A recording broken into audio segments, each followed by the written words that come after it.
ബജ്ജി ഉണ്ടാക്കാൻ വേണ്ടി ഞാനിവിടെ കുറച്ച് കടലമാവ് എടുത്തിട്ടുണ്ട്. 250 ml 1.5 കപ്പ് കടലമാവാണ് ഞാനിവിടെ എടുത്തിട്ടുള്ളത്.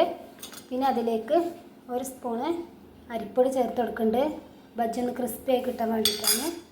അതിലേക്ക് 1 table spoon baking soda, 1 pinch ഉപ്പ്, കുറച്ച് കായപ്പൊടി ചേർത്ത് കൊടുക്കുന്നുണ്ട്. നല്ലൊരു ഫ്ലേവറിന് വേണ്ടിയിട്ടാണ്. കുറച്ച് കാശ്മീരി ചില്ലി പൗഡർ.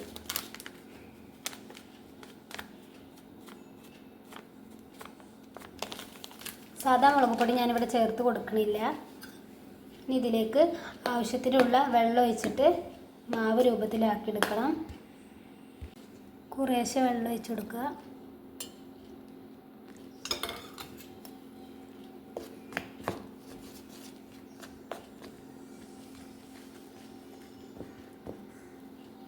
നമ്മുടെ മാവ് ഇവിടെ റെഡിയാക്കി ഇട്ടിട്ടുണ്ട്. ഈ ഒരു രൂപത്തിലാണ് നമ്മളിവിടെ മാവ് റെഡിയാക്കി എടുത്തിട്ടുള്ളത്. അധികം വെള്ളം കൂടുതലാവാനും പാടില്ല. എന്നാൽ ആവശ്യത്തിനുള്ള വെള്ളം വേണം. ആ ഒരു രൂപത്തിൽ ആക്കിയെടുത്തിട്ടുണ്ട്. ഇനി നമുക്ക് ഫ്രൈ ചെയ്തെടുക്കാം. കിഴങ്ങും പച്ചക്കായും മുട്ടയും ഇതുപോലെ കട്ട് ചെയ്തെടുത്തിട്ടുണ്ട്. ഇനി ഫ്രൈ ചെയ്തെടുക്കാം. ഒരു പാൻ അടുപ്പിൽ വെച്ച് അതിൽ ഓയിൽ ഒഴിച്ച് കൊടുത്തിട്ടുണ്ട്. എണ്ണ ചൂടായി വരാൻ തുടങ്ങിയിട്ടുണ്ട്. ഇനി അതിലേക്ക് നമ്മുടെ ഓരോ ബജ്ജികളും ഇട്ട് കൊടുക്കാം. അപ്പോൾ നമ്മുടെ പച്ചക്കായ ബജ്ജി റെഡിയായി വന്നിട്ടുണ്ട്. ഇത് എണ്ണയിൽ നിന്ന് കോരി മാറ്റുകയാണ്.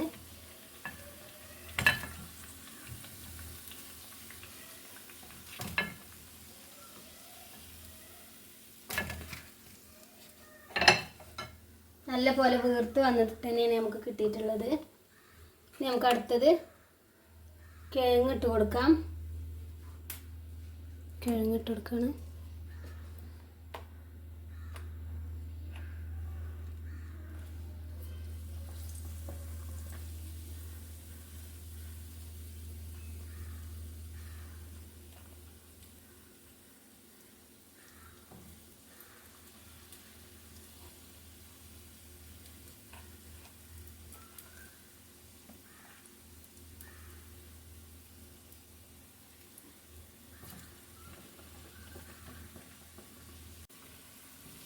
രണ്ട് ഭാഗം ഒന്ന് ഒരുപോലെ വേവ് റെഡിയായി കിട്ടാൻ വേണ്ടിയിട്ട് തിരിച്ചിട്ട് കൊടുക്കുകയാണ്.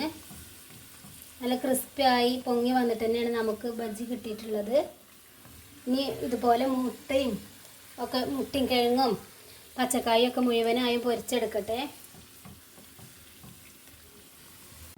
3 തരം ബജ്ജിയും നമ്മൾ പൊരിച്ചെടുത്തിട്ടുണ്ട്. പച്ചക്കായ ബജ്ജി, കിഴങ്ങ് ബജ്ജി, മുട്ട ബജ്ജി. അപ്പോൾ ഒരുവിധം മാവ് വെച്ചിട്ട് തന്നെ നമുക്ക് പലതരം ബജ്ജിയും ഉണ്ടാക്കിയെടുക്കാം. മുളക് ഒക്കെ ഉണ്ടെങ്കിൽ അതൊക്കെ ഈ മാവ് വെച്ചിട്ട് തന്നെ നമുക്ക് ചെയ്തെടുക്കാൻ പറ്റും. അപ്പോൾ വീഡിയോ ഇഷ്ടപ്പെട്ടാൽ ഇതുപോലെയൊക്കെ ട്രൈ ചെയ്ത് നോക്കുക. ബജ്ജി ഇഷ്ടമുള്ളവരൊക്കെ ഇതുപോലെ ഒരുവിധം മാവ് കൊണ്ട് പലതരം ബജ്ജികൾ ഉണ്ടാക്കുക. ഇഷ്ടപ്പെട്ടാൽ ലൈക്ക് ചെയ്യുക, ഷെയർ ചെയ്യുക, സബ്സ്ക്രൈബ് ചെയ്യുക, കമൻറ്റ് ചെയ്യുക. അതിനൊന്നും മറക്കരുത്. അപ്പോൾ ഇനി അടുത്ത വീഡിയോയിൽ കാണാം ഇൻഷാ അല്ലാഹ്.